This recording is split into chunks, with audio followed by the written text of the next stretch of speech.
Yeah, and when 25% of the people of the country get mad because we've said what we've said today, just remember Charlie spoke last and was the most.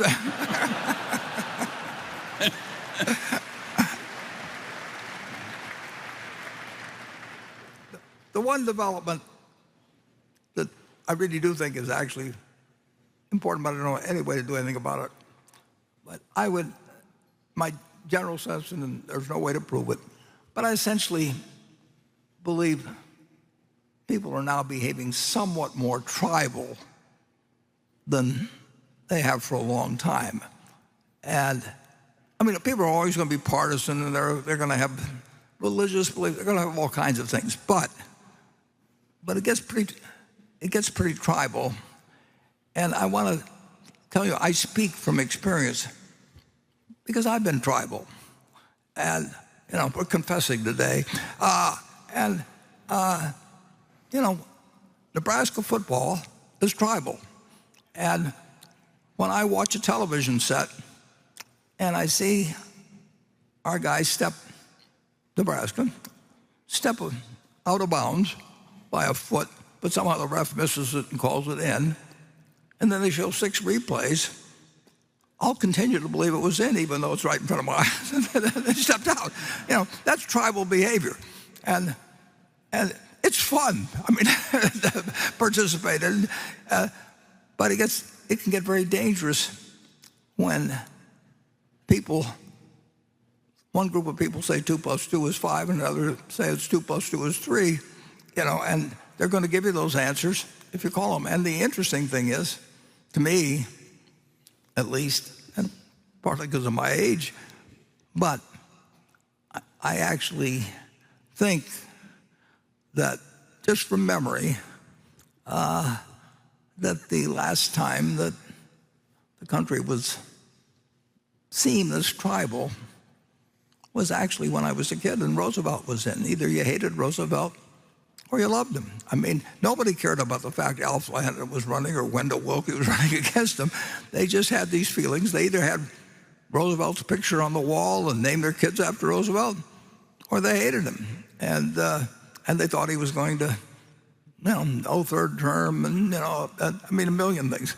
And the country was very, very tribal in the 30s, but Roosevelt's tribe was bigger. And in my opinion, they did some wonderful things, but I happened to grow up in a household where we didn't get served dessert until we said something nasty about Roosevelt. I mean, I'm speaking. And believe me, if you don't get dessert, you're going to say something nasty about Roosevelt. And so you trained them young, and all kinds of things. And so I think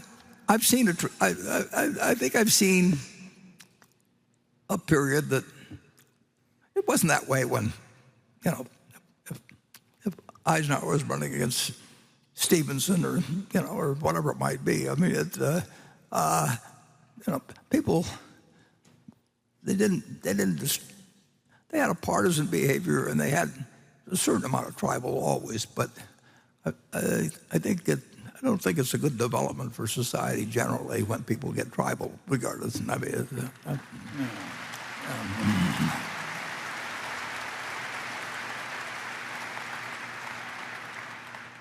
Charlie, what tribes are you members of? Well, in California, we have a legislature which is completely gerrymandered, so nobody can ever be thrown out by the voters. And therefore, the only people in the legislature are insane rightists and insane leftists. And they get together every 10 years, and there's usually 6 moderates somewhere in the legislature. And so they rejigger all the districts to throw them out, because neither party can stand them. Now, that is government in California. Yeah. And you live there and you have to go back? Yes. I'm sure you'll have a welcome. And I prefer living there to living in Russia.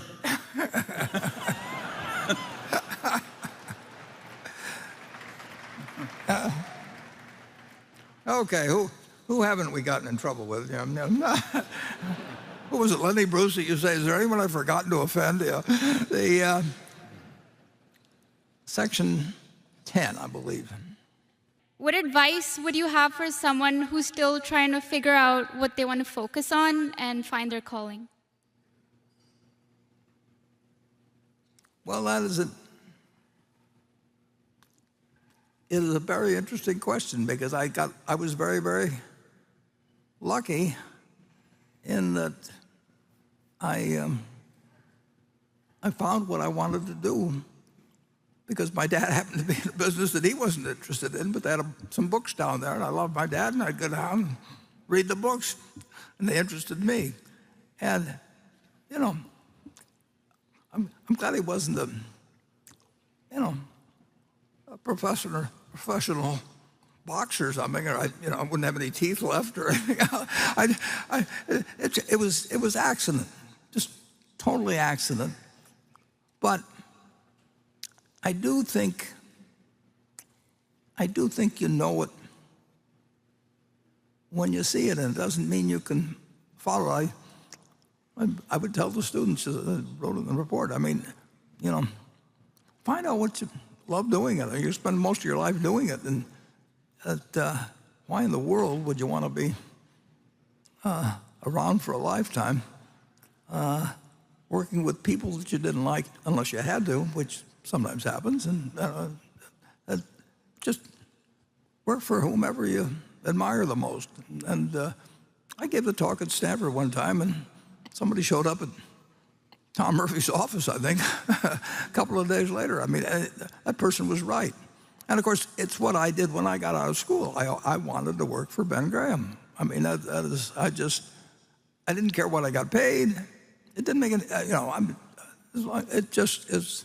I just knew that that's what I wanted to do. And then I pestered him for 3 years, and he finally hired me. And then I found somebody else that I'd even rather work for than Ben, who happened to be myself. So I've been working for myself ever since. But I had about 4 bosses in my life. Down the Lincoln Journal, name slips my mind at the moment. He's a wonderful boss. It was Cooper Smith at J.C. Penney's here in Omaha, and they all were wonderful people. But I still preferred working for myself. And of course, Charlie and I both worked for my grandfather, and we just didn't find it that interesting. I don't remember why'd you ever decide to go to work at the store, Charlie? Charlie worked there in 1940. I worked just for the experience of working. I didn't need the money. My father gave me an ample allowance, and I also had a private business. So I was kind of working as a lark in your grocery store. 12 hours a day? Yes. For a lark? Yeah, as a lark, yes. Do you consider that a good investment of your time? I'm just looking back on it. Well, I had never done it before, and I wanted to have a little of that experience, and I wasn't going to do it very long. That sure as hell wasn't the reason I worked. Well, but I could give that young lady the advice, figure out what you're bad at and avoid all of it. Yeah. That's the way Warren and I found our profession. Absolutely. We failed at everything else. We worked at everything till we found the ideal employers ourselves. And that was something we really admired. Yeah, I know.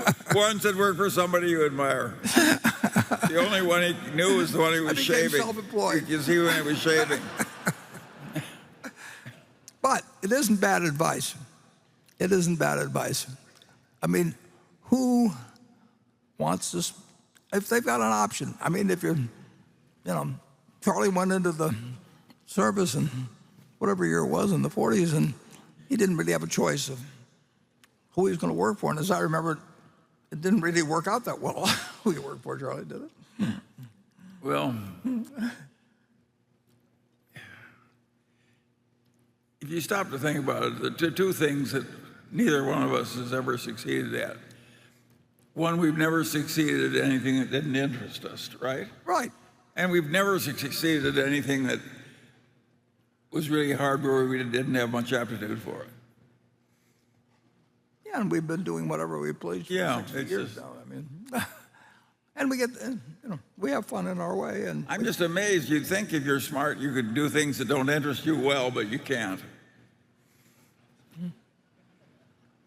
Well, I've certainly got a lot of examples in my own case, but we won't get into them here.